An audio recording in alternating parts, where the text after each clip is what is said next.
हाँ जी student, +2 class political science book number 2 हमारा जो आज का चैप्टर है, चैप्टर का नेम है Indian politics trends and development. ये न्यू नेम है, हमारे पास पुराना नेम भी था इसका, recent development in Indian politics. ठीक है, तो इस चैप्टर में अब हमने जो भी कॉन्सेप्ट पढ़ने हैं, इस चैप्टर में हम पढ़ेंगे एक तो कंटेक्स्ट ऑफ 1990s, मतलब कि 1990s के टाइम पीरियड में इंडिया की इकोनॉमी में, पॉलिटिक्स में कौन कौन से ट्रेंड्स आए, कौन कौन से चेंजेस आए, कौन कौन से नए जो ट्रेडमार्क है, लैंडमार्क है, वो बन के रह गए। फिर इसके बाद हम पढ़ेंगे era of coalition. Coalition government क्या होती है कि जब किसी भी गवर्नमेंट को मेजोरिटी नहीं मिल पाती, बल्कि कोई भी गवर्नमेंट के पास इतनी वोट्स नहीं है कि वो अपनी सरकार बना सके, तो वो क्या करती हैं, तो वो छोटी छोटी सरकार को प्लस करके, मतलब कि अपनी सीट को एक बड़ी पार्टी दिखा देती हैं और फिर ये गवर्नमेंट में आ जाती हैं। तो इसको एयर ऑफ कोलिशन बोलते हैं। तो जो 1990 का जो टाइम पीरियड था, इसमें बहुत सारी कोलिशंस हो रही थी। फिर हम पढ़ेंगे पॉलिटिक्स राइज ऑफ ओबीसी, मतलब कि जो अदर बैकवर्ड कास्ट है, इनके बारे में पढ़ेंगे कि इनके नाम पे जो पॉलिटिक्स होनी शुरू हुई, इनको जो वैल्यू मिलनी शुरू हुई। ठीक है, इन चीज़ों के बारे में पढ़ेंगे। फिर कम्युनलिज्म, सेकुलरिज्म, डेमोक्रेसी। हमारे जो देश में काफ़ी ज़्यादा खून खराबा हो रहा था कम्युनलिज्म के नाम पे, सेकुलरिज्म के नाम पे। और तो ये सोचा जा रहा था कि देश की अभी डेमोक्रेसी कहाँ पे है, वो काफ़ी ज़्यादा प्रॉब्लम में लग रही है। नेक्स्ट हमारे पास आएगा कि एमर्ज ऑफ न्यू कॉन्सिक्वेंसेज। जब ये सारा कुछ होगा, तो इस सब के बाद जो भी देश में चेंजेस आएंगे उसको हम बोलते हैं एमर्ज ऑफ न्यू कॉन्सिक्वेंसेज। तो अभी वेरी फर्स्ट हमारा क्वेश्चन है, और ये इंपॉर्टेंट टॉपिक भी है, जिसमें हमने पढ़ना है कि कंटेक्स्ट ऑफ 1990s, 1990 के टाइम पीरियड में हमें कौन कौन से चेंजेस हैं वो देखने पड़े। तो इसके अंदर 5 पॉइंट्स आते हैं। तो ये लॉन्ग मार्क्स में क्वेश्चन भी काफ़ी रिपीटेड है, तो इसको ध्यान से समझना। अगर ये क्वेश्चन है तो उसको ऐसे एज इट इज आंसर लिखना है इसका, सेंटेंस बना के। क्या हुआ था 1984 में, जो इंदिरा गांधी जी हैं उनका असैसिनेशन हो चुका था। ठीक है, तो उसी ईयर में इलेक्शन हुए। इलेक्शन होने से जो राजीव गांधी हैं वो वापस जीते, अब वो हमारे देश के पीएम है। तो अभी हमने क्या पढ़ा है कि 1984 में इंदिरा गांधी का जब असैसिनेशन हुआ, उसके बाद जब वापस इलेक्शन हुए तो जो राजीव गांधी है वो अगेन पीएम ही बने हुए हैं। तो इस टाइम पे क्या होगा कि अभी कांग्रेस सिस्टम का जो है वो एंड होगा, कांग्रेस सिस्टम का। क्योंकि जब तक इंदिरा गांधी थे तो वो कंटिन्यूसली वो खुद ही जीतते आ रहे थे, है ना। तो अब कांग्रेस सिस्टम खत्म होने पे है। देखिए 84 में सबसे पहले जो इंदिरा राजीव गांधी है वो पीएम बने। तो 89 तक नेक्स्ट इलेक्शन हुआ 89 में। अब 89 में जो राजीव गांधी की पार्टी, कांग्रेस पार्टी, वो बहुत बुरे तरीके से हार गई। इनको 84 में वोट मिले थे 415। ठीक है, ये लिखी हुई इनकी वोट। लेकिन जब नेक्स्ट 5 ईयर में इनको 50% वोट भी नहीं मिल पाई पहले से, तो ये बुरे तरीके से हार गए। अब इनके सेंटर में गवर्नमेंट नहीं है, तो अब सेंट्रिटी में भी हार गए। तो अब क्या हुआ कि जो नेशनल फ्रंट है, अगर कांग्रेस पार्टी हारी है तो कौन से लोग आगे आए होंगे, तो एक नेशनल फ्रंट पार्टी आगे आई है। नेशनल फ्रंट पार्टी मतलब इसमें क्या आता था, इसमें जो लीड रोल है वो जनता पार्टी का था, और इसके साथ बहुत सारी पार्टी कोलिशन कर दी थी। कोलिशन हमने पहले बता दिया आपको, है ना। तो क्या होता है कि अगर आपके पास, जैसे हम बोलते हैं ना कि बच्चों को पास होने के लिए 100 में से 33 मार्क्स चाहिए, अगर 33 है वो फ्री पास होगा। और फर्स्ट भी बच्चा वही आता है जो पास होता है। अब अगर क्लास में हर बच्चे के 28 से ज़्यादा मार्क्स ही नहीं है, तो ना कोई पास हो, ना कोई जीता, ना कोई फर्स्ट आए, कम से कम पासिंग मार्क्स तो चाहिए ना। तो इसमें क्या होता है कि कोई बच्चा किसी से 10 मार्क्स उधार मांग लेगा, अगर मिल गया तो 38 है तो ये जीत सकता है मे बी। कोलेशन में जो वोटिंग का सिस्टम है वो ऐसे ही एड ऑन हो जाता है। तो फिलहाल वेरी फर्स्ट पॉइंट में हमने ये सीखा है कि जो 84 में इंदिरा गांधी जी का जब असैसिनेशन हुआ, तो राजीव गांधी उनके बेटे को पीएम बनाया गया। 89 में जब वापस इलेक्शन हुए तो वो बुरे तरीके से हार गए, उनकी अब कोई भी गवर्नमेंट नहीं है। तो नेशनल फ्रंट पार्टी जो जनता पार्टी के साथ कोलिशन करके आ रही थी, वो अपना रूल कर रही थी। अब इसके बाद क्या हुआ, मंडल इशू। मंडल इशू में मंडल इशू में क्या था कि जब नेशनल फ्रंट पार्टी है, अगर वो सत्ता में आए हैं, तो उनका मानना ये था कि हमें कुछ अलग से करके दिखाना चाहिए बाकी पार्टी से, जिससे पता लगे कि हाँ जी अब कोई नई गवर्नमेंट आई है और वो हमेशा के लिए अपना वोट बैंक पक्का कर सके। तो इन्होंने क्या करना शुरू किया, इन्होंने एक मंडल कमीशन बनाया। देखिए कमीशन होता है ग्रुप ऑफ पीपल पार्टी। ठीक है, तो इसमें क्या था, ये बात करेंगे जो ओबीसी की रिजर्वेशन है सेंट्रल जॉब के लिए, कि इनको रिजर्व, इनकी जॉब्स को रिजर्व करना चाहिए या नहीं करना चाहिए। तो जब मतलब कि ये पॉलिसी को मार्केट में लेके आ रहे थे, पॉलिटिक्स में लेके आ रहे थे, तब क्या हुआ, तो बहुत सारे लोग जो इनके सपोर्टर थे वो भी आए, और जो लोग इस पार्टी के अगेंस्ट ओपोनेंट थे वो भी आए, तो वो दोनों आमने सामने होंगे। तो नेशनल फ्रंट पार्टी को जो सपोर्ट करने वाले थे इनके मंडल कमीशन को, वो तो इनका वोट बैंक पक्का हो गया, लेकिन कुछ लोग जो इनसे नाराज थे वो ओपोनेंट थे वो कम थे। तो अब जो देश में इन्वायरमेंट है वो थोड़ा डिस्टर्ब हो गया, इसके बारे में आगे पढ़ा जाएगा। इसके बाद नेक्स्ट हमारे पास आया न्यू इकोनॉमिक रिफॉर्म। देखिए सबको पता है कि 1991 में राजीव गांधी की गवर्नमेंट में, ये ठीक है अपनी आइडिया के साथ, सॉरी, तो जो मनमोहन सिंह जी थे उन्होंने इनको सजेशन दिए थे कि इन्होंने न्यू इकोनॉमिक पॉलिसी लेके आए थे उस टाइम पे। न्यू इकोनॉमिक पॉलिसी मतलब जो हमारे देश में पहले वाली पॉलिसीज होती थी उनमें LQP, एल इंटू से लाइसेंस, क्यों मतलब कि कोटा, पी मतलब कि परमिट, ये इकोनॉमिक्स में आता है, पॉलिटिकल में इसका कोई लिंक नहीं है। तो इनको शिफ्ट करके हम लोग LPG में कन्वर्ट हुए थे। LPG का मतलब क्या हो गया कि लिबरलाइजेशन होगा, प्राइवेटाइजेशन होगा, ग्लोबलाइजेशन होगा। तो हमारी इकोनॉमी में ये बड़ा काफ़ी मतलब कि अच्छा और पॉजिटिव चेंज था जिसने हमारे देश को आगे जाके काफ़ी बेहतर तरीके से संभाला। फोर्थ पॉइंट है पॉलिटिक्स ऑफ हिंदुत्व। हिंदुत्व में क्या हुआ, अब क्योंकि जैसे सबको पता है कि जो बीजेपी पार्टी है, अगर वो अब जनता पार्टी थी ये पहले, तो जब ये 89 में ये इलेक्शन जीतते हैं तो इनको अपना वोट बैंक पक्का करना था। इससे पहले ये भी गांधी जी को फॉलो करते थे, लेकिन इनको लगा कि हमें कुछ खास बेनिफिट होता नहीं है, तो फिर इन्होंने हिंदुत्व का टॉपिक उठाना शुरू कर दिया। जैसे अयोध्या मंदिर वर्सेस बाबरी मस्जिद था, ये टॉपिक है जो उस टाइम में काफ़ी ट्रेंडिंग में था, तो ये लोग अयोध्या मंदिर को सपोर्ट करते थे, बाबरी मस्जिद के ही एंटी थे। इन्होंने राम जन्मभूमि मूवमेंट मतलब एक रथ यात्रा भी निकाली थी जिससे इनको काफ़ी बेनिफिट मिला था। फिर इस मूवमेंट के बाद क्या हुआ, जो बीजेपी पार्टी है उसको इंडिया में फेमस मिलनी शुरू होगी और उनका राइज अप होना शुरू हो गया। तो जो जनता पार्टी है वो भारतीय जनता पार्टी बननी शुरू होगी, ठीक है। तो जब ये सारा कुछ चल रहा था, जैसे हिंदुत्व की पॉलिटिक्स चलनी शुरू होगी, तो लोगों को ये लगा देश में कि ये जो भी बातें हो रही है अभी हिंदू लोगों के फेवर में हो रही हैं, तो इंडिया का सेकुलरिज्म कहाँ पे है। सेकुलरिज्म का मतलब होता है कि हम सभी रिलीजन को इक्वल रिस्पेक्ट देंगे, इक्वल वैल्यू देंगे। लेकिन यहाँ पे क्या शो हो रहा था कि मस्जिद के टाइम पे जो मुस्लिम कम्युनिटी है उनको सप्रेस किया जा रहा है और ये जो लोग हैं वो अपनी बात ज़्यादा ऊपर रखवा रहे हैं। तो इस वजह से ये क्वेश्चन मार्क उठ रहा था कि सेकुलरिज्म कहाँ पे है इंडिया का। नेक्स्ट है assassination of the Rajiv Gandhi. तो क्या हुआ, 84 में पहले इंदिरा गांधी जी की डेथ हुई, तो अक्टूबर में उनकी डेथ हुई, दिसंबर में इलेक्शन हो गई। अगर इंदिरा गांधी की डेथ नहीं होती तो वो इलेक्शन 85 में होने थे। तो अब उनकी डेथ होने की वजह से इलेक्शन आफ्टर 2 मंथ इलेक्शन हुए, उनमें राजीव गांधी जीते थे, ठीक है। 84 में ही जीते, तो 89 में वापस ये हार गए।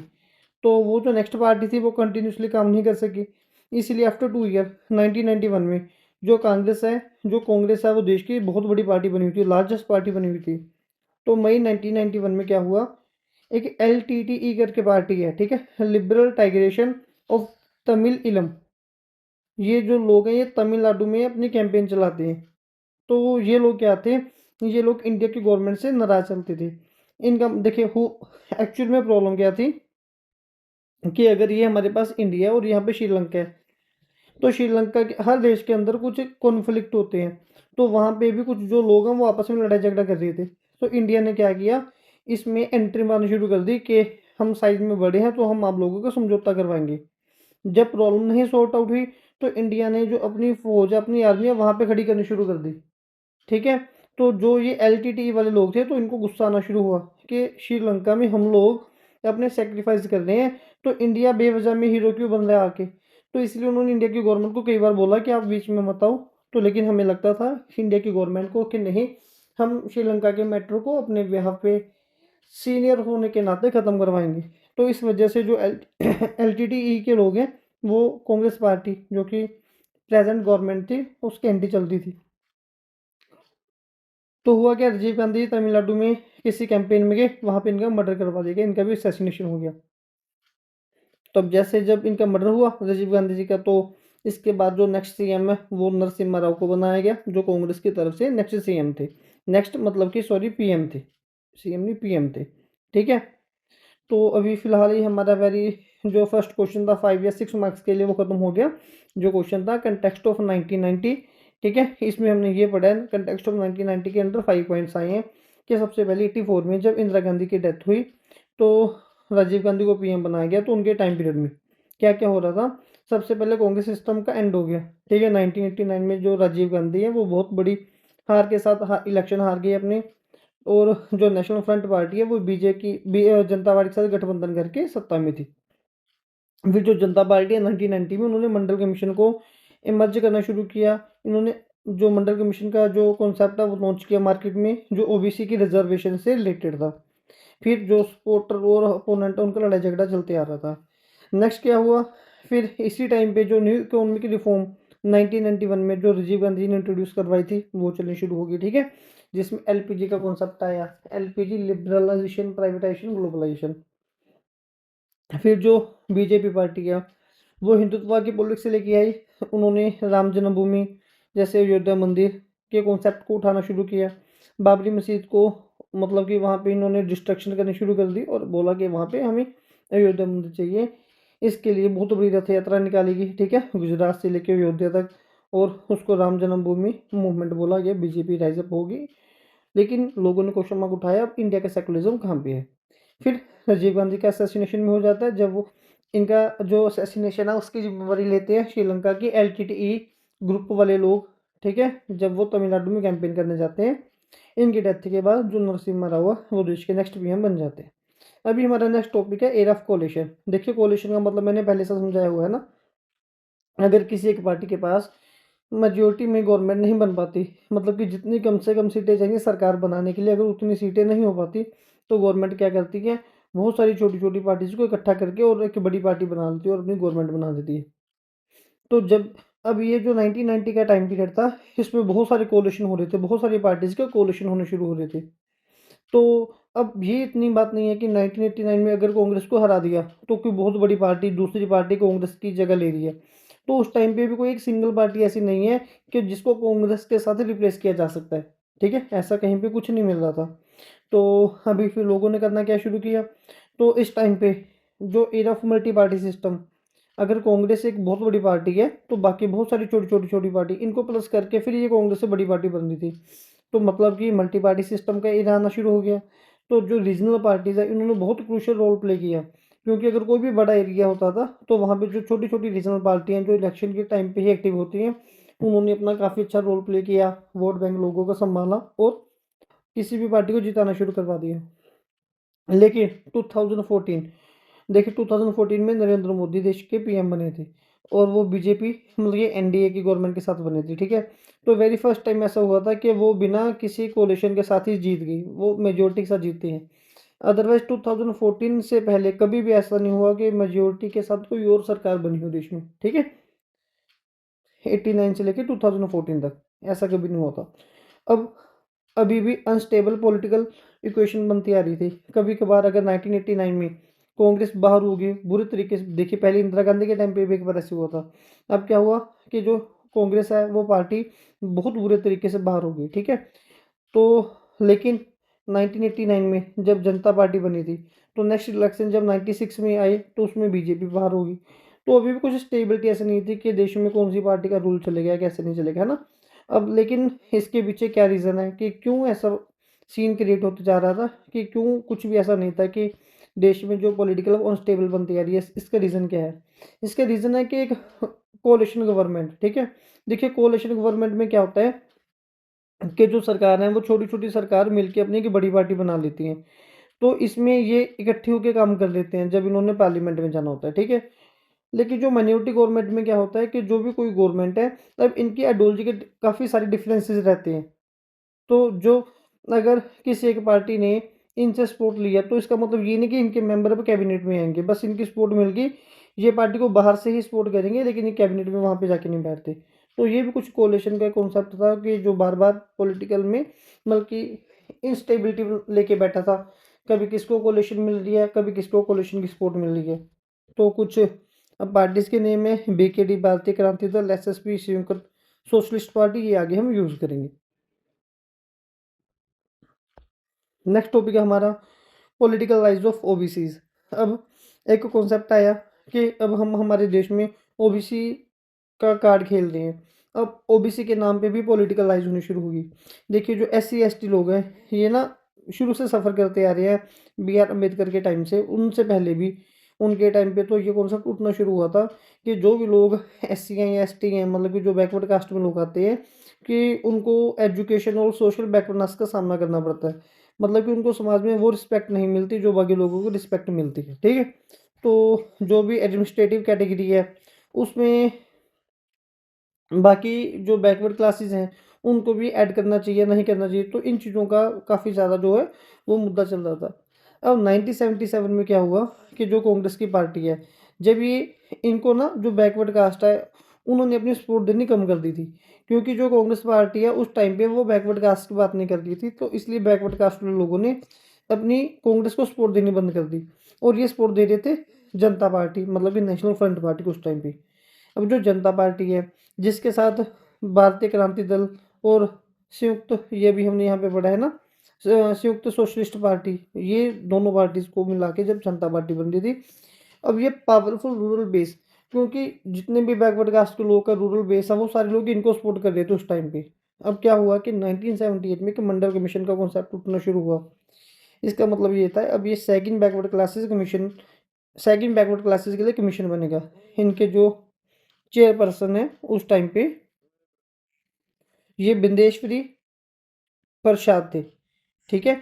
और ये जो सेकंड मंडल कमीशन है इसको बिंदेश्वरी प्रसाद मंडल भी बोलते हैं। इनका जो टाइम पीरियड है वो दैट इज़ 1918 टू 1982 तक का है, ठीक है। ये बिहार से एमपी रहे हुए हैं, बिहार के सीएम भी रहे हुए हैं, सोशलिस्ट पार्टी के लीडर रहे हुए हैं, ठीक है, सोशलिस्ट लीडर थे। और ये जनता पार्टी में इन्होंने मतलब कि उस टाइम भी 77 में वहाँ पे भी लीडर थे। अब क्या हुआ कि इनकी जो बैकग्राउंड है, ठीक है, अब हम इस कॉन्सेप्ट की बैकग्राउंड देखते हैं कि ये जो ओबीसी का कमीशन है या मंडल कमीशन है इसकी क्यों नीड पड़ रही थी देश में, ठीक है। देखिए अब हुआ क्या था कि जो साउथ इंडिया, एक नॉर्थ इंडिया और एक साउथ इंडिया, ठीक है। नॉर्थ सॉरी साउथ इंडिया में जो ओबीसी रिजर्वेशन है वो 1960 से ही चलते आ रहा था, पहले से ही चलते आ रहा था। अब जो नॉर्थ इंडिया के लोग हैं उनमें आगे इस बात को लेकर गुस्सा, वो बोल रहे हैं कि देखो भाई, एक जो लोग हैं हमारे पास वो एक नॉर्थ में है और एक साउथ में है। एक साइड पे तो 1960 से लोगों को बेनिफिट मिल रही हैं, ठीक है, और हमें अभी तक नहीं मिल रहे, क्योंकि अब 77 का अगर टाइम है तो लगभग अप्रोक्सीमेट 20 ईयर हो गए। तो ये लोग बोलते थे कि हमें भी आप वैसी रिजर्वेशन दो जैसे कि साउथ में लोगों को मिली हुई है। अब जब जनता पार्टी आई थी तो इन्होंने इन लोगों की बात सुनी, क्योंकि ये लोग जनता पार्टी को सपोर्ट कर रहे थे। तो जनता पार्टी ने भी जो रिजर्वेशन के लिए अब ये जो डिमांड है वो उठानी शुरू कर दी, ठीक है। हम जो कर्पूरी रॉय थे, कर्पूरी ठाकुर थे, वो बिहार के सीएम थे जो उस टाइम पे इनकी इस कैंपेन को लीड कर रहे थे। अब ये जो डिमांड की जा रही थी इसका मतलब कि ये जो मंडल कमीशन बनाया गया था, ठीक है, इसका मतलब कि मेन पर्पस क्या था। इसका मेन पर्पस ये था कि पहले हर शहर में, विलेज में, डिस्ट्रिक्ट में, ठीक है, वहाँ पे जो ओबीसी लोग हैं उनमें से मतलब कि ओबीसी लोगों के साथ डील की जाएगी। पता किया जाएगा कि उनमें, उनकी फैमिली में कितने लोग हैं और वो कौन सी स्टडी कर रहे हैं और वो कितने पढ़े लिखे हैं, ठीक है। तो अभी मतलब कि जो मेन मुद्दा ये था कि हम ये जानेंगे कि जो ओबीसी लोग हैं वो बैकवर्ड तो हैं लेकिन वो क्यों हैं, वो एजुकेशन में कितना पीछे हैं और सोशली उनको कितना टॉर्चर किया जा रहा है, ठीक है। तो और फिर ये भी था कि कैसे हम डिसाइड करेंगे कि कौन से लोग बैकवर्ड कास्ट में आते हैं, ओबीसी जो लोग हैं वो बैकवर्ड में आएंगे या नहीं आएंगे, या किन लोगों को हमने, किन कैटेगरीज वाले लोगों को हमने बैकवर्ड कास्ट में काउंट करना है। फिर ये था। अच्छा, अब ये तो प्रॉब्लम होगी कि अगर यहाँ पे पता भी चलेगा, हाँ जी, कि अगर कुछ लोग एजुकेशन में बैकवर्ड हैं तो ये प्रॉब्लम है। अब इनका सोल्यूशन, तो इनको बैकवर्ड से कैसे निकाला जाएगा। तो मंडल कमीशन का इशू ये भी था, मतलब कि पर्पस ये भी था कि हम वो वेज निकालेंगे, ऐसे रास्ते निकालेंगे जिससे हम इनकी बैकवर्डनेस को ख़त्म कर सकते हैं। तो इनकी जो रिकमेंडेशन है वो 1980 से मतलब कि स्टार्ट होगी, ठीक है। अब रिकमेंडेशन की बात करते हैं। क्या हुआ, जनता पार्टी वो 77 टू 79 में वो फॉल होनी शुरू होगी। अब जब बैकवर्ड क्लासेज है वो उनको बैकवर्ड कास्ट में लोग कंपेयर करना शुरू कर देते, तो ये रिजल्ट निकाला गया कि जो बैकवर्ड क्लास के लोग हैं या फिर जो बैकवर्ड कास्ट के लोग हैं वो उनकी बहुत कम गिनती है। वो सरकारी गवर्नमेंट सेक्टर में वो लोग जॉब ही नहीं कर रहे, ना ही उनके पास ज़्यादा एजुकेशन है, ना ही मतलब कि अगर हम देखेंगे ना कि अगर किसी स्कूल में, कॉलेज में, अब ये मान लो कि अगर किसी स्कूल में 100 टीचर हैं तो 100 में से 4-5 मुश्किल से ही होंगे कि जो बैकवर्ड है या ओबीसी कैटेगरी की है, बाकी सारे लोग जो अच्छी कैटेगरी से आ रहे थे। ये रिजल्ट निकाला गया। फिर हमारी गवर्नमेंट ने ये रिजल्ट निकाला कि ठीक है, अब हम हर स्कूल में, हर गवर्नमेंट ऑफिस में ये रिजल्ट निकालेंगे कि 27 ओबीसी कैटेगरी के लोगों को रखना ही पड़ेगा। तो ये रिजर्वेशन का टॉपिक है, वो कॉन्सेप्ट करवाना शुरू करवा दिया। अब नेक्स्ट हुआ land reform to improve OBC condition. फिर हमारी गवर्नमेंट ने लैंड रिफॉर्म का टॉपिक लेके आए कि इससे हम ओबीसी की जो कंडीशन है उनको इम्प्रूव करेंगे। रिक पर्पस हो गया, ठीक है। उसके बाद रिकमेंडेशन होगी। अब रहेगी इम्प्लीमेंटेशन। इम्प्लीमेंटेशन के लिए अब अगस्त 1990 में ये डिसाइड किया गया कि हम लोग ये जो 27% कैटेगरी वाला जो कॉन्सेप्ट अब उसको हम लोग इम्प्लीमेंट करेंगे, ठीक है। अब जो अपोजिशन थे वो लोग थोड़ा एक्टिव होना शुरू हो गए कि ऐसे कैसे, ये नहीं होना चाहिए। तो बुक में एक इंदिरा शाहवानी केस के बारे में लिखा हुआ है कि इसका जो केस था वो रिजर्वेशन के लिए वो सुप्रीम कोर्ट में भी गया था, ठीक है। तो नवंबर 1992 में जो गवर्नमेंट है, ठीक है, उन्होंने ये डिसीजन निकाला, सुप्रीम कोर्ट ने ये डिसीजन निकाला कि हम लोग जो एससी को सपोर्ट करेंगे और जो ओबीसी के बारे में जो भी ये रिजल्ट हम लोग लेके आए हैं, सोल्यूशन लेके आए, वो सही है, उसमें कुछ ज़्यादा गलत नहीं है, ठीक है। हम दूसरी बात नेक्स्ट मंडल इम्प्लीमेंटेशन। इसमें क्या था, अब इसमें ये देखेंगे कि जो मंडल मतलब कि जो ओबीसी कैटेगरी के लोगों के लिए काम कर रहे हैं उनको एक प्रॉपर पावर देंगे, ठीक है। अब जब उन लोगों के लिए पावर आएगी तो वो लोग अपने लोगों को ऊपर उठाएंगे, ठीक है, अपने आप इनकी प्रॉब्लम खत्म होनी शुरू हो जाएगी। इनकी पावर खत्म होने की, प्रॉब्लम खत्म होने के बाद गवर्नमेंट ने बोला कि इनको एक एडुकेट रिप्रेजेंटेशन, ठीक है, ये अपने आप को रिप्रेजेंट करेंगे, अच्छी गिनती में इन लोगों को एडमिनिस्ट्रेशन सिस्टम में रखा जाएगा जिसमें इनकी भी बात की जाएगी। अब पॉलिटिकल फॉल आउट होना शुरू हो गया। वो कैसे होना शुरू हुआ, 1980 में जो पॉलिटिकल ऑर्गेनाइजेशन है दलित के लिए, उनका उनकी फॉर्म होनी शुरू हुई, ठीक है। उनकी फॉर्म कैसे होनी शुरू हुई, एग्जाम्पल है 1978 में BAMCEF, ये शॉर्ट फॉर्म है, मतलब कि backward and minority community employees federation. लोगों ने अपनी खुद की ऑर्गेनाइजेशन बनानी शुरू कर ली जिसमें बैकवर्ड कैटेगरी के लोग आते थे, दलित कैटेगरी के लोग आते थे, ओबीसी के लोग आते थे, ठीक है। ये बोलते थे कि हमें जो पॉलिटिकल पार्टी है, पॉलिटिकल पावर है, वो हमें स्ट्रॉन्ग मिलनी चाहिए, हमें अच्छी पोजीशन मिलनी चाहिए। जैसे कि इन लोगों ने कि बहुजन पार्टी बनानी शुरू कर दी। अब बहुजन बहुजन जिनको बोला जा रहा था उसमें एसटी, एससी, ओबीसी, माइनॉरिटी वाले लोग आते थे। तो यहाँ पे बहुजन नाम से पार्टी बनाएगी बीएसपी, ठीक है, जिसको बसपा ही बोलते हैं, बहुजन समाज पार्टी। और इनके जो लीडर थे वो कांशीराम जी थे, ठीक है।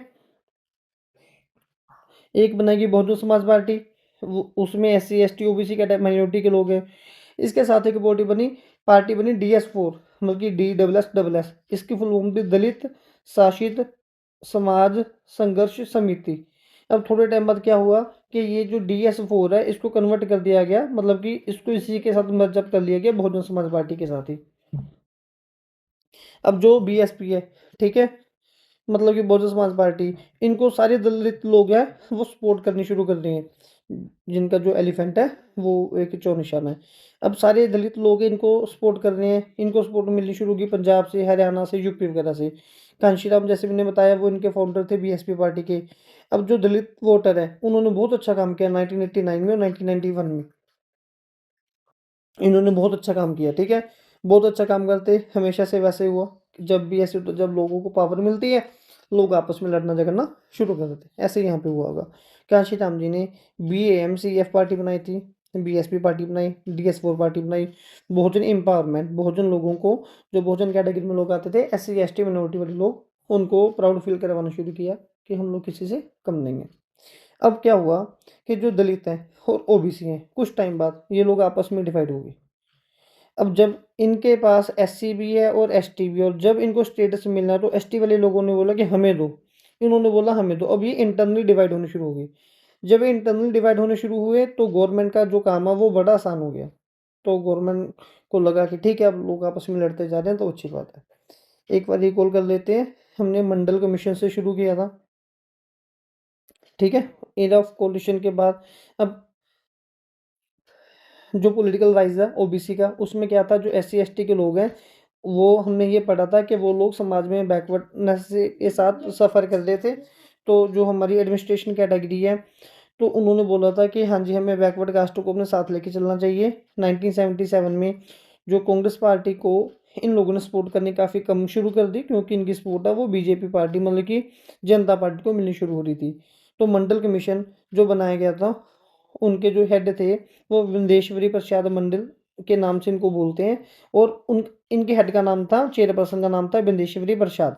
और मंडल कमीशन को बिंदेश्वरी प्रसाद मंडल भी बोलते हैं। सेकंड मंडल कमीशन है, ठीक है, सेकंड टाइम के लिए बनाया गया था। और इसमें उन्हें ये पढ़ा था कि यहाँ पे इनकी ज़रूरत इसलिए पड़ी क्योंकि मुद्दा ये सामने आया कि जो लोग नॉर्थ में हैं उनको तो रिजर्वेशन मिला हुआ 1960 से, अब 77 78 80 शुरू हो गया, और जो साउथ में लोग हैं, साउथ में मिला हुआ है, नॉर्थ वाले लोगों को क्यों नहीं मिल रहा, ठीक है, इनका मुद्दा ये था। तो जनता पार्टी ने सपना दिखाया कि हाँ जी, हम आपको भी दिलाएंगे। तो इसीलिए ये इन्होंने इनकी बातें सुनी, इनके साथ मीटिंग रखी, डिसाइड ये किया गया कि जो लोग ओबीसी कैटेगरी से हैं, हम हर गवर्नमेंट सेक्टर में उनको रिजर्वेशन देंगे। तो मंडल कमीशन का हम जो मेन पर्पस बनते जा रहा था वो ये था कि जो ओबीसी कैटेगरी के लोग हैं, इनको एजुकेशनली और सोशली हम लोगों ने ग्रो करना है, ठीक है। तो हमारी गवर्नमेंट ने रिकमेंडेशन बनाई। रिकमेंडेशन में ये देखा गया कि जो 27% रिजर्वेशन हम हर ओबीसी कैटेगरी ये लोगों को हर फील्ड में गवर्नमेंट सेक्टर में देनी शुरू करेंगे, लैंड रिफॉर्म करवानी शुरू करवाएगी। तो इम्प्लीमेंटेशन 1990 में करवानी शुरू करवाएगी, ठीक है, जिसमें ये डिसाइड हुआ कि 27% रिजर्वेशन हम देंगे। इसका मतलब ये था कि ओबीसी वाले लोगों को पावर मिलेगी और वो लोग अपने आप को रिप्रेजेंट कर पाएंगे।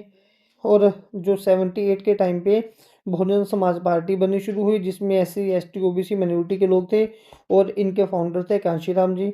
अब कुछ टाइम निकला, जब इनको ग्रोथ मिलनी शुरू हुई, सपोर्ट मिलनी शुरू हुई, बीएसपी पार्टी को पंजाब से, हरियाणा से, यूपी से इनको पावर जैसी मिलनी शुरू हुई, थोड़े टाइम बाद ही इन लोगों का आपस में इंटरनली डिवीजन होनी शुरू हो गई। 89 91 में अच्छा किया, उसके बाद झगड़ा हुआ इनके आपस में। अब जो ये दलित और ओबीसी है, अब ये आपस में डिवाइड होने शुरू हो गए। नेक्स्ट हमारा टॉपिक है that is communalism and the secularism. इसमें क्या था, अब देखिए जो बीजेपी है ना, वो हिंदुत्व की पॉलिटिक्स करनी शुरू कर दी थी। देखिए कम्युनलिज्म का मतलब क्या होता है कि जब मर्डर होना शुरू होता है, खून खराबा शुरू होना होता है धर्म के नाम से। सेकुलरिज्म का मतलब क्या होता है कि हम रिलीजन बायस होकर बात नहीं करेंगे, ठीक है, हम लोग हर एक रिलीजन को इक्वली इंपॉर्टेंस देंगे। डेमोक्रेसी का तो मतलब सबको पता है कि गवर्नमेंट जो लोगों को रिप्रेजेंट करेगी, लोगों के द्वारा चूज की जाएगी। अब बीजेपी की जब से एंट्री शुरू हुई, ठीक है, तो लोगों का ये मानना था कि अब जो बीजेपी है ये हिंदुत्व का आइडिया लेके आ रही है। देखिए बीजेपी भी पहले 1980 से पहले ये गांधी जो थिंकिंग होती थी, गांधी जी की थिंकिंग होती थी, उनको ही फॉलो करती थी। लेकिन इन्होंने सोचा कि अभी तक हमें कुछ खास तो मिला नहीं है, इसीलिए अब इन लोगों ने अपनी जो हिंदुत्व का पॉलिटिक कॉन्सेप्ट है वो उठाना शुरू कर दिया। इनकी जो पॉलिसी, जितनी भी पॉलिसीज पार्टी की थी, वो ज़्यादातर वो रिलीजन बेस्ड बननी शुरू होगी। अब फिर भारतीय जनसंघ जो जनता पार्टी आगे जाके बनी, ठीक है। तो जब जनता पार्टी का फॉल डाउन होना शुरू हुआ, तो इससे जो सेपरेट हुई तो वो बीजेपी बन गई 1980 में, ठीक है। तो मैंने अभी ऑलरेडी पहले ही बता दिया कि जो बीजेपी है वो 1980 में गांधी जी की आइडियोलॉजी को फॉलो करते थे, लेकिन इनको 1980 में कोई बेनिफिट नहीं मिला। अगेन गांधी जी की आइडियोलॉजी को फॉलो किया, 84 में कोई इनको बेनिफिट नहीं मिला। 86 में इन्होंने हिंदुत्व के कंसेप्ट को उठाया, तो ये मतलब कि जीतने के नज़दीक आ गए। तो इन्होंने बोला ठीक है भाई, हमें तो ये वाला कॉन्सेप्ट ही ठीक है कि अब से जो बीजेपी पार्टी है वो हिंदुत्व का जो कॉन्सेप्ट है उसी को साथ में लेके चलेगी। अब हिंदुत्व, हिंदुत्व का मतलब होता है हिंदूनेस। इनका जो इनकी पार्टी के जो लीडर थे, ठीक है, मतलब कि जो इनके पार्टी के हम बोलते हैं ना जो मेन ओरिजिनेटर थे, वो सावरकर, जिनको जिनका अभी भी काफ़ी नाम चलता है, सावरकर जी इनके थे, ठीक है। अब इंडियन, इंडियन जिनको बोला जाता है, बोलते थे कि जो इंडिया के लोग हैं, हिंदू लोग हैं, वो इंडियन है। और इन्होंने बीजेपी पार्टी का जो थीम है, आइडियोलॉजी है, दैट इज राष्ट्रवाद वो नेशनहुड है। ये बोलते हैं कि राष्ट्रवाद हमेशा सबसे पहले है, बाकी चीज़ें नहीं है। और ये लोग इंडिया को पितृभू बोलते हैं। पितृभू, पितृभू, जैसे ये हमारी मतलब कि पितृ मतलब फादर, भू मतलब भूमि, तो ये इंडिया को पितृभू मतलब कि फादरलैंड बोलते हैं। और ये बोलते हैं कि जो इंडिया है वो हमारी पुण्य भू, पुण्य भू मतलब जहाँ पे हम अच्छे काम करेंगे, पुण्य करेंगे, पवित्र रखेंगे इनको, वो इसको होली लैंड भी बोलते हैं। और फिर ये बोल रहे थे कि अगर इंडिया को हम लोग एक स्ट्रॉन्ग नेशन बना के रखना चाहते हैं। बीजेपी का ये मानना है कि अगर हम इंडिया को एक स्ट्रॉन्ग नेशन बना के रिप्रेजेंट करना चाहते हैं, इसको विश्व गुरु बोलते हैं, तो हमें हमारे कल्चर को यूनाइटेड यूनाइटेड करके रखना होगा और हिंदू कल्चर को हमेशा से हमें जो है वो जीवित रखना होगा। तो इसीलिए जो बीजेपी है वो हिंदुइज्म के लिए ज़्यादा मतलब कि अपने आप को ज़्यादा आगे रखती है। अब हुआ क्या था, 1985 में एक केस हुआ, शाह बानो, ये एक लेडी है, ठीक है, ये देखिए ये एक लेडी है शाह बानो, इसकी इनकी जो एज है दैट इज़ 62 ईयर्स की। ये एक मुस्लिम लेडी है, तो डेफिनेटली इनकी जो मैरिज हुई है वो किसी मुस्लिम से हुई होगी। ये बुक में एग्जांपल दे रखी है, इसमें हमारे कुछ भी व्यूज़ नहीं है, ठीक है। तो क्या हुआ था, शाह बानो केस 1985 में, इसको हम डिस्कस कर रहे हैं कि एक लेडी थी, ठीक है, जिनकी अब एज काफ़ी ओल्ड हो गई, 62 ईयर की अब इनकी एज है। इनके हस्बैंड ने इनको तलाक डाइवोर्स दे दिया, ठीक है। जब इनके हस्बैंड ने इनको डाइवोर्स दिया तो बदले में कुछ भी ज़्यादा पैसे वगैरह नहीं दिए, जिससे ये अपनी बेसिक नीड्स है वो फुलफ़िल कर सकते हैं। अब शाह बानो इनका नेम है। अब इन्होंने जाके कोर्ट का दरवाज़ा खटखटाया। इन्होंने वहाँ पे बोला कि देखिए जी, मेरे हस्बैंड ने मेरे को डिवोर्स दे दिया और बदले में कुछ पैसे नहीं दिए, तो मुझे मेंटेनेंस तो चाहिए।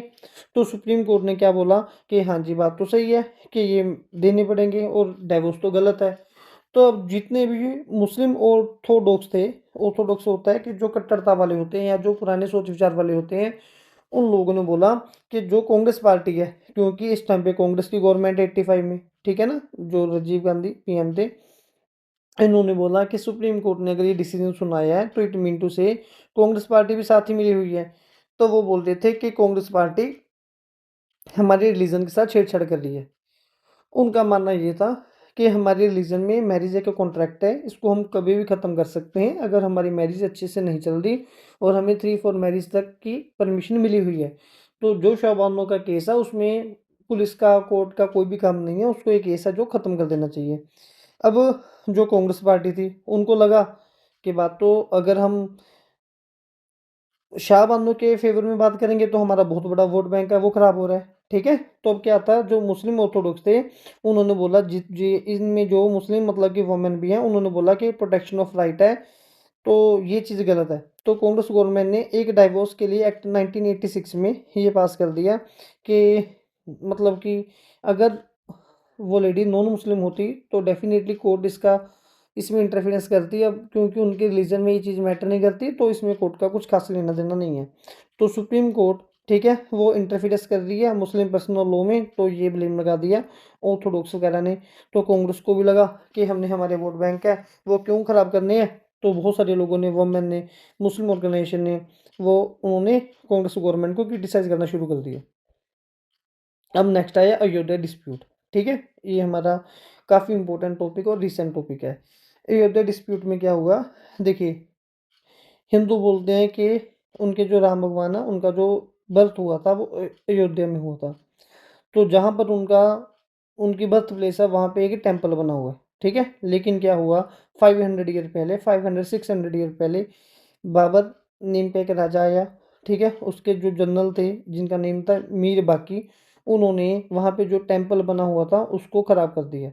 जैसे कि अगर मैं समझाने की कोशिश करूँ, अयोध्या पे एक टेम्पल बना हुआ था, ठीक है। तो कुछ टाइम बाद 14 to 15 ईयर समथिंग में बाबर नाम का एक राजा आया, उनके फिर एक जो जनरल थे मीर बाकी, उन्होंने क्या किया, उन्होंने जो मंदिर को डिस्ट्रॉय कर दिया। मंदिर को डिस्ट्रॉय करके उसके साथ में ही उन्होंने एक मस्जिद बना बना दी, ठीक है। हिंदू लोगों का ये मानना है कि ये जो मस्जिद है अब ये मंदिर को डिस्ट्रॉय करके बनाई गई है, अब ये हमें वापस चाहिए क्योंकि ये हमारे रिलीजन से रिलेटेड कॉन्सेप्ट है, अब क्योंकि डेमोक्रेसी हमें वापस कर दो। तो ये कॉन्सेप्ट चल रहा था, हिंदू लोगों ने बोला कि मंदिर को डिस्ट्रॉय किया गया, मस्जिद को बनाया गया। अब ये केस काफ़ी सालों से सुप्रीम कोर्ट में चलते आ रहा है। 1940 में क्या हुआ, जब ब्रिटिश गवर्नमेंट का ही राज था, तो उन्होंने ये डिसीजन लिया कि ये जो बाबरी मस्जिद है, यहाँ पे जो टेम्पर है दोनों लोगों का, दोनों पार्टीज का, वो हाई होते जा रहा है, इसको लॉक कर दो, कोई भी बंदा इसके अंदर नहीं जाएगा, ठीक है। अब फैज़ाबाद डिस्ट्रिक्ट कोर्ट में क्या हुआ था कि 86 में जो हिंदू लोग हैं उन्होंने बोला कि इस मंदिर को अनलॉक करना चाहिए, ठीक है। अब क्यों, जब ये लोग इस मंदिर को अनलॉक करवाना चाहते हैं तो हिंदू और मुस्लिम लोगों को आपस में कम्युनल वायलेंस होना शुरू हो गया, मतलब कि खून खराबा होना शुरू हो गया। अब हिंदुओं की तरफ से जो हिंदू लोग थे इनकी तरफ से जो आरएसएस पार्टी है ये एक्टिव हुई, बीजेपी पार्टी है ये एक्टिव हुई, वीएचपी विश्व हिंदू परिषद ये लोग आए। इन्होंने आके मस्जिद का जो है उनको मतलब कि घेराव करना शुरू कर दिया, ठीक है। तो इन लोगों ने गुस्से में आके जो वो मस्जिद है उसको डिस्ट्रॉय कर दिया। अब इसको अभी डिस्ट्रॉय करना ही था। इससे पहले क्या था, ये जो तीनों पार्टीज थे इन्होंने मिलकर क्या किया, ये गुजरात से, ठीक है, गुजरात से ये अयोध्या तक इन्होंने एक बहुत बड़ी रथ यात्रा निकाली, जिसमें पूरे देश ने इस बीजेपी पार्टी को पूरी सपोर्ट की कि हाँ जी ये बहुत अच्छे जा रही है, कि ऐसे चलना करना चाहिए। अब रथ यात्रा के बाद क्या, डेमोलिशन एंड आफ्टर, वहाँ पे जाके क्या हो, दिसंबर 92 में। अब चलो ये नेक्स्ट टॉपिक था। अब मैं नेक्स्ट वापस से एक्सप्लेन करता हूँ अगला टॉपिक, ठीक है। अब क्या हुआ, डेमोलिशन एंड आफ्टर, इसके बाद क्या होगा, दिसंबर 92 में एक कार सेवा, कार सेवक हम किनको बोलते हैं, कुछ लोग ऐसे होते हैं कि जो लोग मंदिर के लिए वॉलेंट्री अपनी तरफ से सेवा करने आते हैं, उनको डिवोटी कार सेवक वगैरह समथिंग बोल देते हैं। तो बहुत सारे लोग ऐसे थे जो मंदिर के लिए सेवा करने आते थे, डिवोटीज थे, राम टेम्पल के लिए आ रहे थे। सिचुएशन टेंस होगी, कैसे टेंस हुई, 6 दिसंबर 1992 में हजारों के लोगों की भीड़ इकट्ठी हुई। उन लोगों की भीड़ इकट्ठी ने क्या किया, जहाँ पे मंदिर था मतलब कि मस्जिद थी, ये लोग वहाँ पे गए और वहाँ पे जाके इनका आपस में लड़ाई झगड़ा होना शुरू हो गया, हिंदू और मुस्लिम का, ठीक है। अब जब ये झगड़ा हुआ तो मुंबई में 90 यहाँ पे 1993 आएगा, ये गलत लिखा हुआ अभी से, ये 1993 में, ठीक है। तो 1993 में मुंबई में 2 हफ्तों तक ये वॉयलेंस चलता रहा। जहाँ पे मुस्लिम लोग ज़्यादा हैं उन्होंने हिंदुओं को टारगेट करना शुरू कर दिया, जहाँ पे हिंदू लोग ज़्यादा हैं उन्होंने मुस्लिम लोगों को टारगेट करना शुरू कर दिया। जब इस ये सारे सीन के बीच में ना जो यूपी में बीजेपी की गवर्नमेंट थी, तो वहाँ पे सेंटर की गवर्नमेंट ने क्या किया, क्योंकि उस टाइम पे ये रूल होता था कि सेंटर की गवर्नमेंट स्टेट की गवर्नमेंट को डिसमिस कर सकती होती थी। तो उन्होंने जो बीजेपी की गवर्नमेंट है बिहार से उसको डिसमिस कर दिया। उन्होंने ये बोला अब अगर बीजेपी पार्टी यहाँ पे रूल नहीं करेगी और वहाँ पे जो प्रेजेंट रूल है वो अप्लाई होगा। अब जो यूपी के सीएम थे इन्होंने कंटेम्प्ट ऑफ कोर्ट मतलब कि कोर्ट में एक अंडरटेकिंग लेटर दिया था कि हम प्रोटेक्शन करेंगे कि यहाँ पे कोई भी दंगा नहीं होने देंगे, लेकिन वो फेल होगी। तो इस वजह से जो बीजेपी पार्टी है उसको डिसमिस कर दिया गया और प्रेजेंट रूल को अप्लाई करवा दिया गया। जब बीजेपी पार्टी को डिसमिस किया गया इसके बाद उन्होंने रिग्रेट करना शुरू किया कि हाँ जी हमारी गलती है, हम लोग सिचुएशन को कंट्रोल नहीं कर सके। जो इन्होंने एक कमीशन बिठाया जो फाइंड करेगा कि सरकमस्टांसिस क्या थे, कैसे हालात गंभीर बने, किन लोगों ने दंगा करवाना शुरू किया, कौन कौन से फैक्टर हैं जिनकी वजह से ये लड़ाई झगड़ा जो है वो ख़त्म होने को नहीं आया। अब इंडिया में ये कॉन्सेप्ट चलने लग गया कि जो हिंदू लोग हैं ये मेजोरिटी में है, ठीक है। तो अगर ये लोग मेजोरिटी में है तो ये तो कोई अच्छी बात नहीं है कि इंडिया जैसे डेमोक्रेटिक कंट्री में इतने सारे लोग भीड़ में आए और किसी के रिलीजियस जो प्लेस को है वो डिस्ट्रॉय करके चले जाएं। अगर इंडिया में ऐसा होगा, हिंदू लोग जो मेजोरिटी में ज़्यादा हैं वो लोग ऐसा करेंगे तो जो माइनॉरिटी लोग हैं उनको उनकी सेफ्टी कहाँ पे है, तो इंडिया का जो सेकुलरिज्म है वो कहाँ पे है। तो ऐसे करके काफ़ी सारे लोगों ने जो सवाल है वो उठाने शुरू कर दिए, ठीक है। अब इंडिया में ये कॉन्सेप्ट आना शुरू हो गया कि पॉलिटिक्स एंड रिलीजन। इस टाइम पे काफ़ी सारे ये सीन ऐसे चलते आ रहे थे कि पॉलिटिक्स में रिलीजन की एंट्री होनी शुरू होगी। बहुत सारे लोग हैं वो पॉलिटिक्स में अपने रिलीजियस सेंटिमेंट को यूज़ करना शुरू कर दिए इलेक्शन में। जब भी रैली होती है, जब वो अपनी स्पीच देते हैं, उसमें उन्होंने रिलीजन का सहारा लेना शुरू कर दिया। जैसे इंडिया में हालांकि जितनी भी पार्टी हैं हर एक पार्टी को फ्रीडम है, वो किसी भी रिलीजन को मतलब कि अपना सकती हैं, वो किसी भी रिलीजन को फॉलो कर सकती हैं। कोई भी पार्टी ऐसी नहीं है जो रिलीजन बेस्ड है, या किसी भी पार्टी को नहीं बोला जाता है कि वो पर्टिकुलर एक ही रिलीजन को फॉलो करे, ऐसा कहीं पे कुछ नहीं है। अब 1984 में ऐसे सिख राइट्स चलते आ रहे थे, ठीक है, ये भी इसी का एक कॉन्सेप्ट है। अब देखिए सिख राइट तो हमने ये पहले पढ़ ली, 1984 में क्या हुआ था ना, इंदिरा गांधी का जब असेसिनेशन हुआ, प्रीवियस चैप्टर की बात है, ये एग्जाम्पल थी। अब हुआ क्या, जब वही मंदिर वाली बात है, अयोध्या में अयोध्या तक एक ट्रेन आ रही थी। तो ट्रेन की पूरी की बग्गी थी, ठीक है, जिसमें 57 कार सेवक बैठे थे। कार सेवक मतलब कि जो लोग वॉलंटरी मंदिर के लिए सेवा करने आए हैं। तो अचानक से क्या हुआ, किसी ने ट्रेन के वो पूरे के डिब्बे डिब्बे को मतलब कि उस एक बग्गी को आग लगा दी, ठीक है, जो ट्रेन आ रही थी उसके एक बॉक्स को आग लगा दी। अब इसमें जितने भी लोग हैं वो सारे लोग जल के उनकी डेथ हो गई। अब ये सारे लोग हिंदू थे और ये टेम्पल राम मंदिर के लिए जा रहे थे। तो लोगों ने ब्लेम करना शुरू कर दिया कि ये जो लोगों की डेथ हुई है, ठीक है, इनको जो जलाने वाले हैं वो कौन से लोग हैं, वो एंटी पार्टी है, मतलब कि वो मुस्लिम लोग हैं, वो लोग हैं जो बाबरी मस्जिद को सपोर्ट कर रहे थे। तो देश में फिर से माहौल ख़राब हो गया। तो क्या हुआ, लोगों ने जो मुस्लिम लोग हैं उनको टारगेट करना शुरू कर दिया। तो गुजरात में 1100 मुस्लिम है, उनको मार दिया गया, ठीक है, एक महीने के अंदर अंदर। इसको गोधरा कांड बोलते हैं, गोधरा स्टेशन कांड बोलते हैं, क्योंकि उसी के आसपास की कंडीशन है। अगर इससे रिलेटेड क्वेश्चन आता तो आपने यही सारा सीन लिखना है कि क्या हुआ था अयोध्या में। एक अयोध्या तक गुजरात से की ट्रेन जा रही थी, वहाँ पे 57 जो कार सेवक थे उनकी पूरी बग्गी को आग लगा दी गई और वो सारे लोग जल के मर गए। तो लोगों ने सस्पेक्ट ये बनाया कि जो मुस्लिम लोग हैं जो बाबरी मस्जिद को सपोर्ट करते हैं उन्होंने ये हरकत की होगी। तो लोगों ने मुस्लिम लोगों को टारगेट करना शुरू कर दिया। एक महीने के अंदर अंदर 1100 जो मुस्लिम लोग हैं उनकी डेथ हो गई, मतलब कि इन दंगों में गुजरात में। और ऐसा शो हो रहा था कि जो गुजरात की गवर्नमेंट है वो कुछ भी नहीं कर रही। जो लोग दंगा कर रहे हैं उनको बाहर से पूरी सपोर्ट मिल रखी है कि गवर्नमेंट जो मुस्लिम लोग हैं जो सफ़र हो रहे हैं उनकी सेफ्टी के लिए कोई एक्शन नहीं ले रही। ऐसा ही 84 में लग रहा था, अब ऐसा ही इस टाइम पे हुआ, ठीक है, जब ये 1993 की बात है।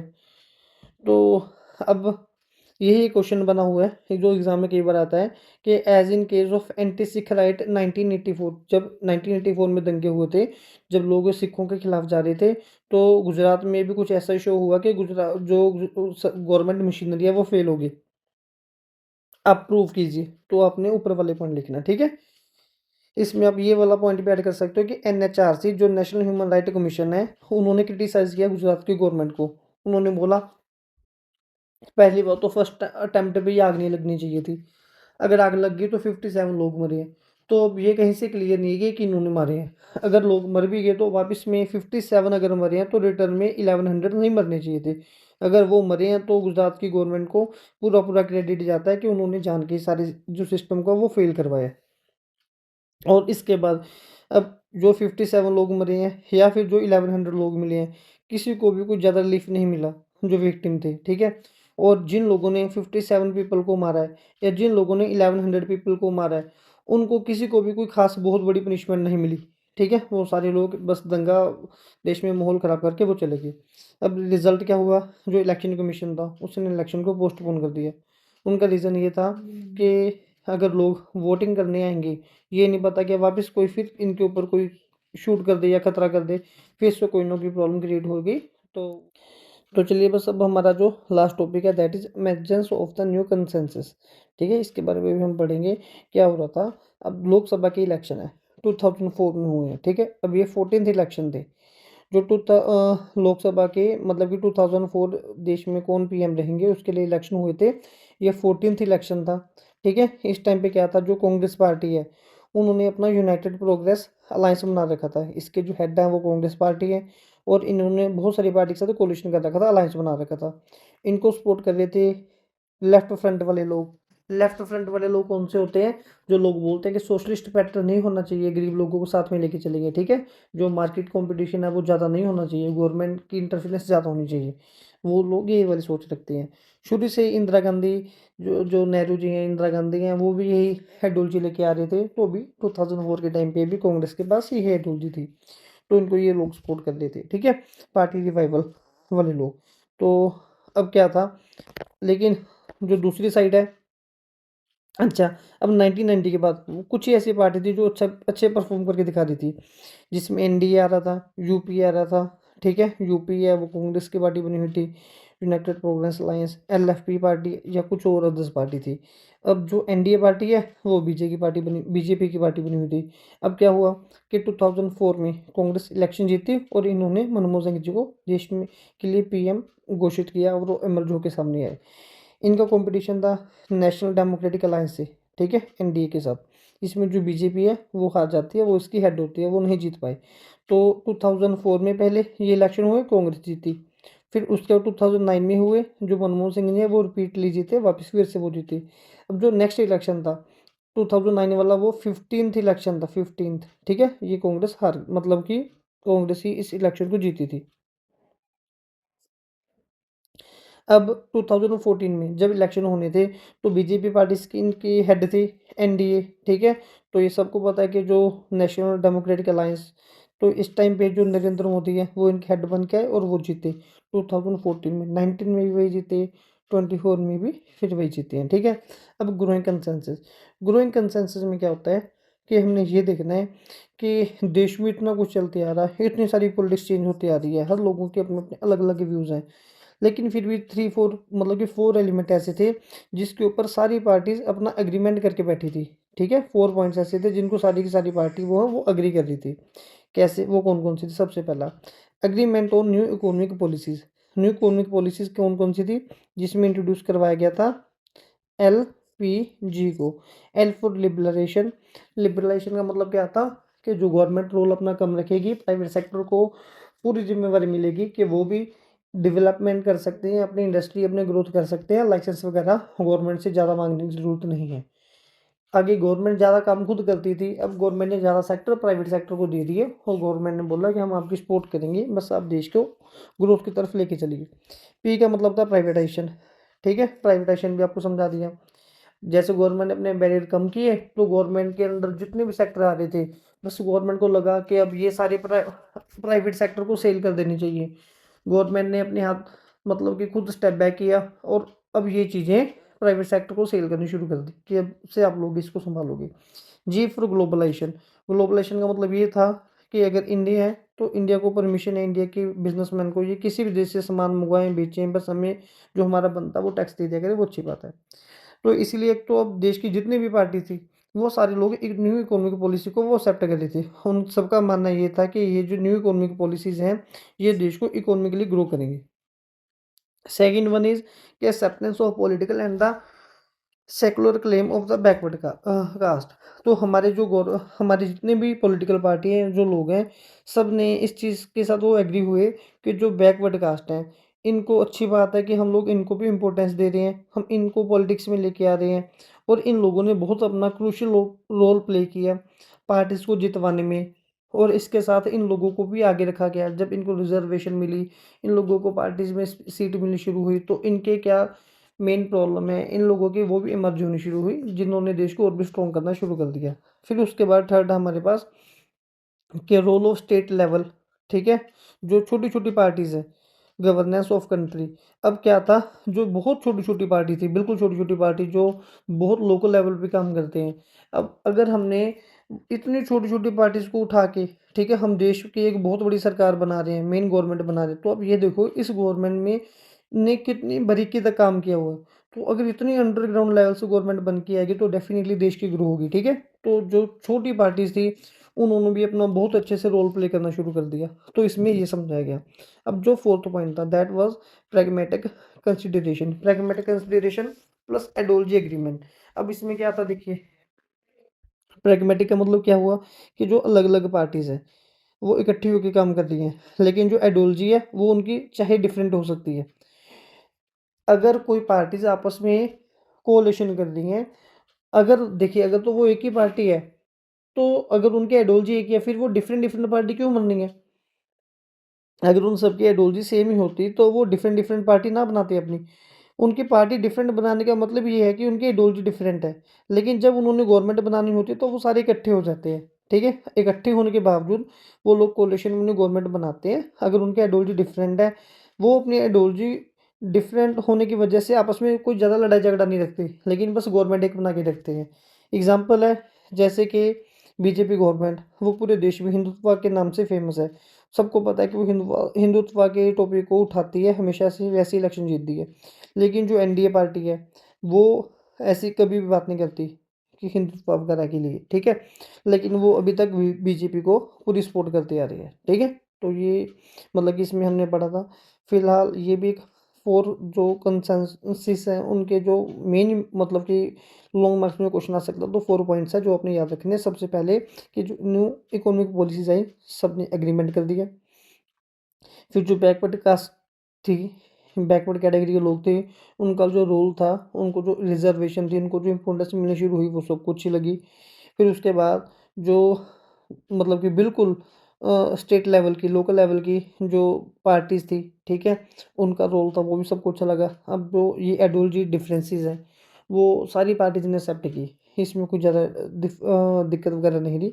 अब क्या था, जो कांग्रेस थी, वो पहले डोमिनेट करती होती थी, ठीक है? अब उसकी जो डोमिनेंट है, उसको बहुत सारी पार्टी के साथ मतलब कि पहले तो 1-2 पार्टी के साथ लड़ाई झगड़ा करना पड़ता था, अब उसको बहुत सारी उसका कॉम्पिटिशन बहुत ज़्यादा टफ हो गया, ठीक है?